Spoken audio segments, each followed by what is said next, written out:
આજે તો એનો ચહેરો જોઈને જ રહીશ. છોડ મને, છોડ. જો મને આવી રીતે નુકસાન પહોંચાડીને તને કશું જ નથી મળવાનું, એટલે છોડી દે મને. મેં તને કહ્યું હતું ને કે ઘરે જવાની ભૂલ ના કરતી, પણ તે મારી વાત ના માની. મેં તને કહ્યું હતું કે ઘરથી દૂર રહેજે, તો પણ તે આરવને ઘરે મોકલ્યો. હવે તારી આ ભૂલનું પરિણામ તારી મોટી બાને ભોગવવું પડશે. છોડ મને.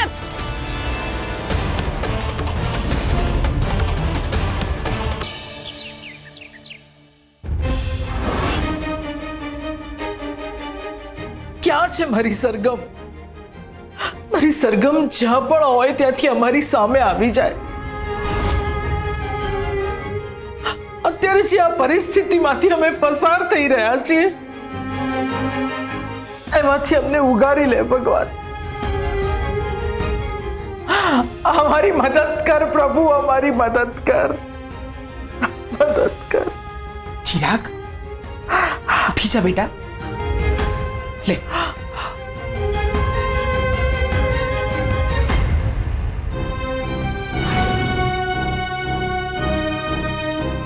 ગાયત્રી, ગાયત્રી,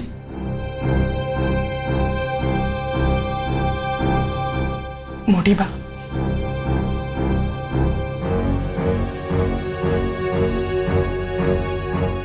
મોટી બા, બીજું બધું તો ઠીક છે, પણ મારા ચિરાગે સરગમનું શું બગાડ્યું છે? અરે સરગમ તો મીરાને માં માનતી હતી ને, અને મારા ચિરાગને પોતાનો ભાઈ કહેતી હતી. તો પછી અત્યારે બધા સંબંધો ભૂલી ગઈ છે કે શું?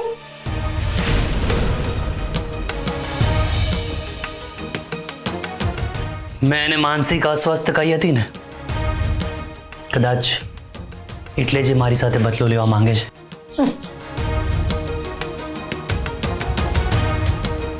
હું તો હજુ કહું છું કે તમને બધાને લાગણીશીલ અને સીધી લાગતી હતી, પણ હું તો એના મનનો મેલ પહેલેથી જ સમજી ગઈ હતી. એટલે જ તો પહેલા દિવસથી મારું એના પ્રત્યેનું વર્તન એવું હતું. એ કોઈનું કંઈ રાખે એમ નથી. અને હવે તો મોટી બાનો વારો પણ આવી જશે, કારણ કે હવે તો મોટી બા પણ એની વિરુદ્ધ થઈ ગયા છે ને. અરે હું ઈચ્છું છું કે મારો વારો પહેલો આવે, કારણ કે હું નથી જોઈ શકતી આવું બધું. સરગમ આવી નથી, ખબર નહીં એને અચાનક શું થઈ ગયું છે. અને હા, હું એના વિરોધમાં નથી. માધુરી, માધુરી ક્યાં છે? માધુરી, માધુરી ક્યાં છે? અરે મનસુખભાઈ, મારી દીકરી ક્યાં છે? મનસુખભાઈ, મારી વાત તો સાંભળો. માધુરી રાત્રે મોડી આવી હતી ને, એટલે એ હજુ ઊંઘી રહી છે. હા મનસુખભાઈ, તમે જુઠ્ઠું બોલી રહ્યા છો. ક્યાં છે મારી માધુરી? સાચું બોલો. ચિરાગે તો મને કહ્યું હતું કે માધુરી આવશે ને તો હું તમારી સાથે વાત કરાવીશ, પણ તો પછી તમે મને ફોન કેમ ના કર્યો? અત્યાર સુધી મેં એના ફોન ઉપર 50 ફોન કરી લીધા, પણ એણે એક પણ ચેક ન કર્યો. મારી માધુરી ક્યાં છે મને જણાવો. મનસુખ અંકલ, એમાં વાત એવી છે કે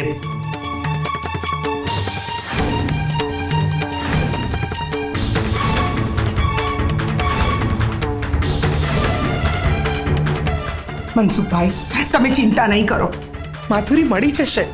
તમારા ઘરના ઝઘડામાં મારી માધુરી ભોગ બની રહી છે. હું મારી દીકરીને પાછી મોકલવાનો જ નહોતો, પણ તમારા બધાનો આગ્રહ હતો ને એટલે મેં મોકલી. પણ જો મારી માધુરીને કંઈ પણ થયું છે ને તો પછી મનસુખભાઈ,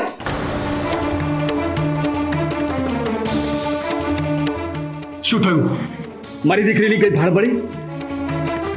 અમને બહુ મહત્વની માહિતી મળી છે.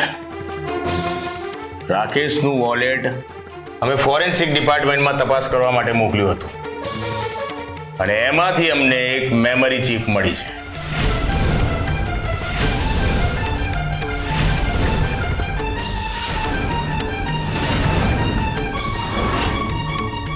અરે પણ રાકેશ, મીરા, માધુરી આ બધા ગાયબ થયા તો એને ને આ ચિપને શું સંબંધ? એ ચિપમાં એક એપ્લિકેશન હતી, અને એ એપ્લિકેશનમાં એક ફાઇલ સેવ હતી, અને એ ફાઇલ ચિરાગ ઝવેરી વિરુદ્ધ કાર્યવાહી કરવા માટે તૈયાર કરવામાં આવી હતી.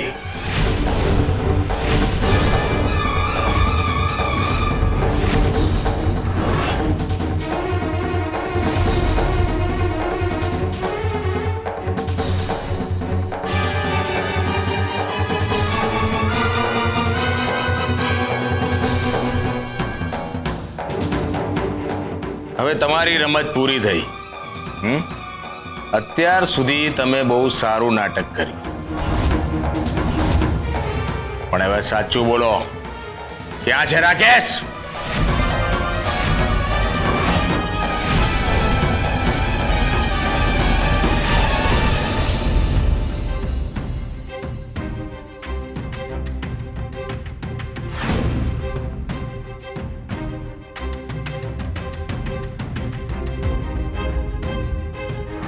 આરવ, આરવ, આરવ, આરવ, આરવ.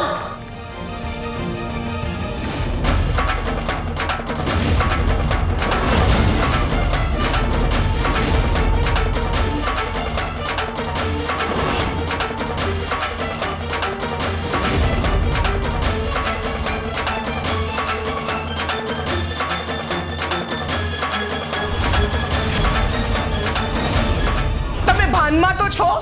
તમે શું બોલી રહ્યા છો? અરે રાકેશ ચિરાગનો ભાઈ છે. ચિરાગ શું કામ એની સાથે આવું કંઈ કરે? અમારી પાસે પ્રૂફ છે એના, લજ્જાબેન. રાકેશે તમારા વિરુદ્ધ જે ફરિયાદ કરી હતી એમાં લખ્યું હતું કે તમે જે ઇમ્પોર્ટ ડ્યુટી ભર્યા વગર અરબ દેશોમાંથી સોનું મંગાવ્યું હતું, અને એ સત્ય એ જાણતો હતો, અને એટલા માટે તમે એને ગાયબ કર્યો. નહીં, આ વાત ખોટી છે, ખોટી છે આ વાત. ચિરાગ, સાચે સાચું કહી દેજે. હા, જો તે રાકેશને ક્યાંય બાંધીને રાખ્યો હોય ને તો એને છોડી દે. મોટી બા, હું સાચું કહું છું, મેં એવું કંઈ જ નથી કર્યું. મારા ઉપર ખોટો આરોપ લગાવવામાં આવે છે. સરગમના બચાવ માટે થઈને મારા દીકરા પર ખોટા આરોપ મૂકવામાં આવે છે. મને તો લાગે છે આમાં પણ સરગમનો જ હાથ છે.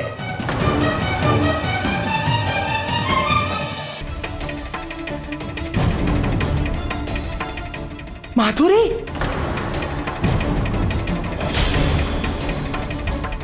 પપ્પા, માધુરી, માધુરી, હે ભગવાન, માધુરી, બેસ, માધુરી. બેસ બેટા, બેસ, બેસ, બેસ. ચિરાગ પાણી લાવશે. હે ભગવાન.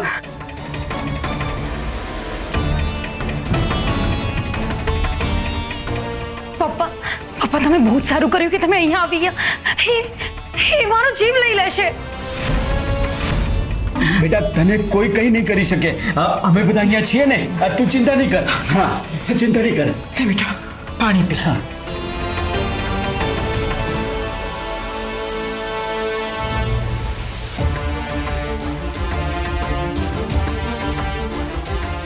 બેટા, બેટા, શું થયું? તને કોણ લઈ ગયું હતું? તારી સાથે શું થયું હતું? પપ્પા, વાત એમ છે કે કોઈ બુકાની પહેરેલી સ્ત્રી મને પકડીને લઈ ગઈ હતી અને એને મારી આંખો પર પટ્ટી બાંધી હતી.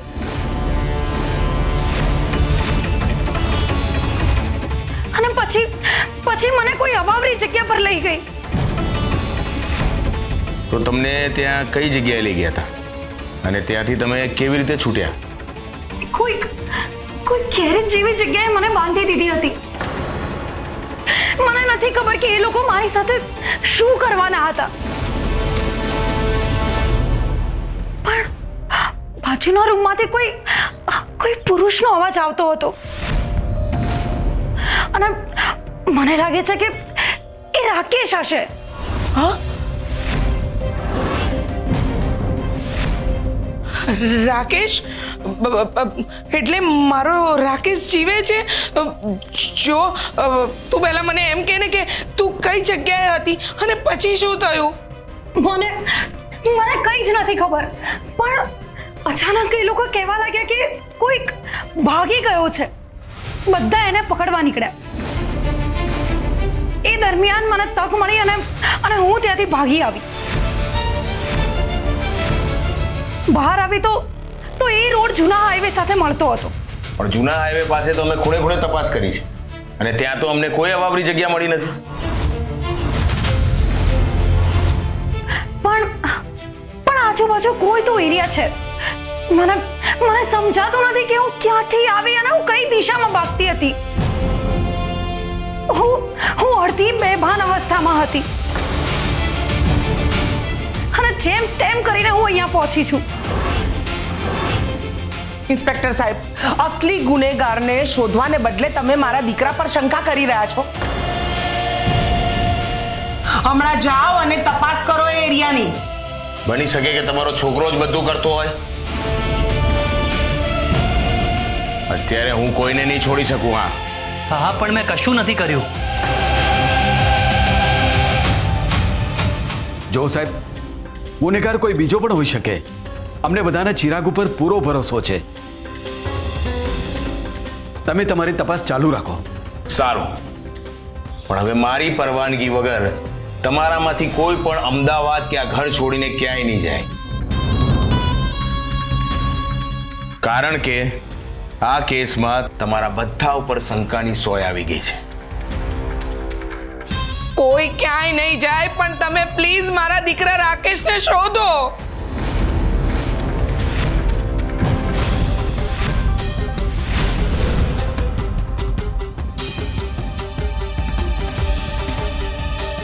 બેટા ચિરાગ, જો મને તારા પર કોઈ શંકા નથી, પણ તું એક વાતનો જવાબ આપ ને. તું પેલા દિવસે કોઈની સાથે ફોન પર વાત કરી રહ્યો હતો અને કહી રહ્યો હતો કે મીરા આંટીને બધી ખબર પડી ગઈ છે. તો એ કોની સાથે તું વાત કરતો હતો?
આજે તો એનો ચહેરો જોઈને જ રહીશ. છોડ મને, છોડ. જો મને આવી રીતે નુકસાન પહોંચાડીને તને કશું જ નથી મળવાનું, એટલે છોડી દે મને. મેં તને કહ્યું હતું ને કે ઘરે જવાની ભૂલ ના કરતી, પણ તે મારી વાત ના માની. મેં તને કહ્યું હતું કે ઘરથી દૂર રહેજે, તો પણ તે આરવને ઘરે મોકલ્યો.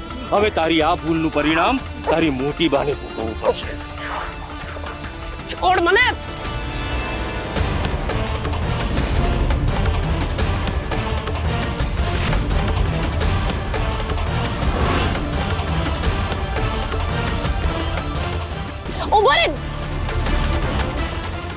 हमारा मोटी माने कहीं पर नुकसान पहुंचाड़े એ પહેલા મારે મોટી બાને એલર્ટ કરવા પડશે. પણ શું મોટી બા મારી વાત પર વિશ્વાસ કરશે?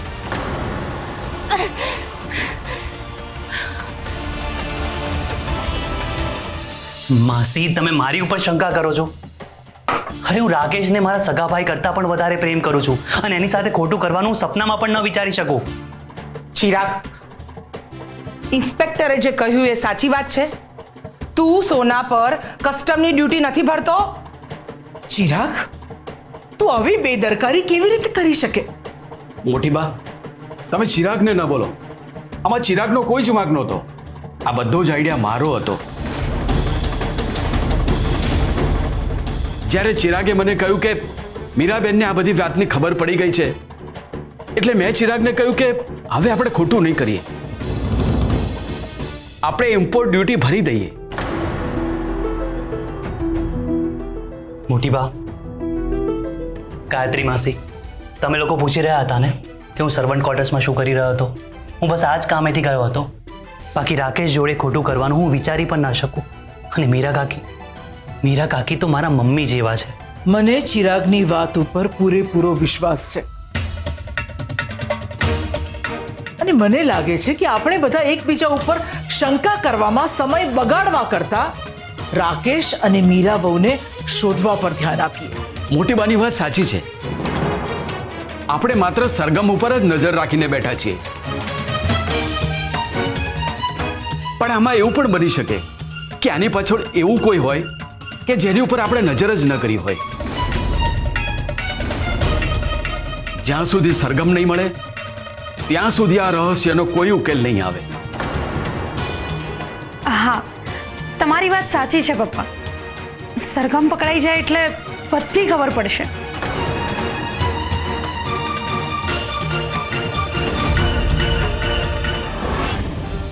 મોટી ભાઈએ મારી સાથે ખરેખર ધક્કો કર્યો. એમને એમની નાની વહુ ઉપર વિશ્વાસ નથી, પણ તું કેવી નાની વહુ છે સરગમ?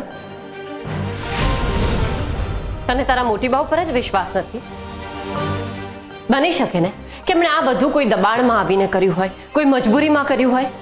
માન્યું કે એમને આ બધું દબાણમાં આવીને કર્યું હશે, કોઈ મજબૂરી હશે. પણ એ મને માનસિક રીતે બીમાર સમજે છે.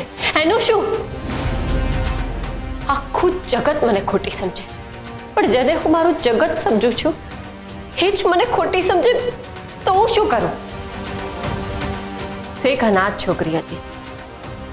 જ્યારે તું લગ્ન કરીને ઘરમાં આવી ત્યારે મોટી બા તારી સામું પણ જોવા નહોતા માંગતા, પણ સમય જતા એમણે તને પોતાની દીકરી બનાવી અને એક દીકરી તરીકેનો પ્રેમ પણ આપ્યો છે ને. અને એ જ દીકરી ઉપર હવે એમને વિશ્વાસ નથી રહ્યો. વિશ્વાસની વાત જ ના હોય સરગમ. જો એવું જ હોત તો અત્યાર સુધી બિનશરતી રીતે તારી પડખે ઊભા જ ના રહ્યા હોત ને. અને જો આ પરિસ્થિતિમાં એમનો વિશ્વાસ થોડો ડગમગ્યો પણ હોય તો તારે એમને ફરીથી તારા ઉપર વિશ્વાસ અપાવવો પડશે, તારી નિર્દોષતાને સાબિત કરવી પડશે. અને અહીંયા બેઠા બેઠા કશું જ નથી થવાનું, પણ તારે સાચા ગુનેગાર સુધી પહોંચવું પડશે.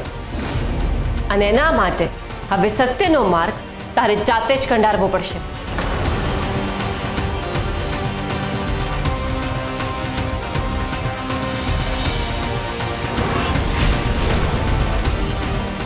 મારો ફોન અહીંયા જ તો ક્યાંક મૂક્યો હતો મેં. ક્યાં જતો રહ્યો? આરવ, તમે ક્યાં જતા રહ્યા હતા? મને બહુ જ ટેન્શન થઈ ગયું હતું. શું થયું?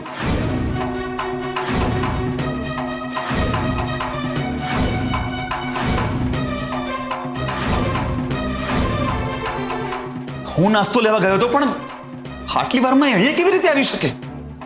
આ જગ્યા વિશે એને ક્યાંથી ખબર પડી? એ બધું તો ખબર નહીં, પણ મારે અત્યારે સૌથી પહેલા મોટી બા સાથે ગમે તેમ કરીને વાત કરવી પડશે.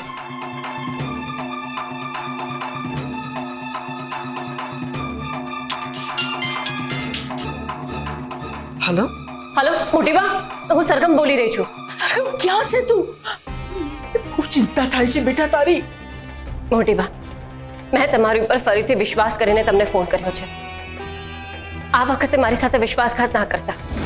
આ વખતે પોલીસને કે ઘરના કોઈ પણ સભ્યને આ વિશે જાણ ના કરતા. મારે તમારી સાથે બહુ જ ઇમ્પોર્ટન્ટ વાત કરવી છે.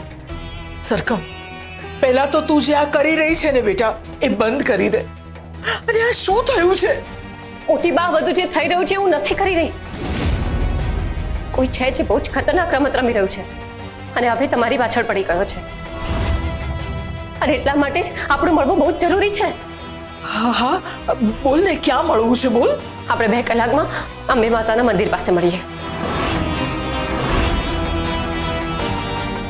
હા ઠીક છે, હું આવું છું. પણ મારી વાત સાંભળ, હું તને ખરેખર કહું છું, તું એકવાર અહીંયા આવી જા. આપણે મળીને બધું સરખું કરી દઈશું બેટા. સરગમ, એકવાર તું બસ ઘરે આવી જા બેટા. મોટી બા, પ્લીઝ આ વખતે મને તમારી વાતોમાં ફસાવવાનો પ્રયત્ન ના કરતા. જો તમને મારા માટે જરા પણ લાગણી હોય ને તો આ વખતે આની જાણ કોઈ દેશ ના કરતા. નહીં તો હવે તમે તમારી આ સરગમનું મારેલું મોઢું જોશો. ચૂપ સરગમ, આવું બીજી વાર બોલતી નહીં તું. હું આવું છું તને મળવા ને હું કોઈને નહીં કહું. હું આવી રહી છું તને મળવા. સરગમ, હલો, હારો, આપણે ગમે તેમ કરીને મોટી બાને અહીંયા લઈ આવવા પડશે. જ્યાં સુધી આ રહસ્ય ખુલ્લું ના થઈ જાય ત્યાં સુધી એમનું કુંદન નિવાસમાં રહેવું બિલકુલ સેફ નથી. બુધવારે રીતે તો ગુમાવી ચૂકી છું. હવે હું બીજા કોઈને નહીં ગુમાવી શકું. તું ચિંતા નહીં કર, હું કંઈક કરું છું.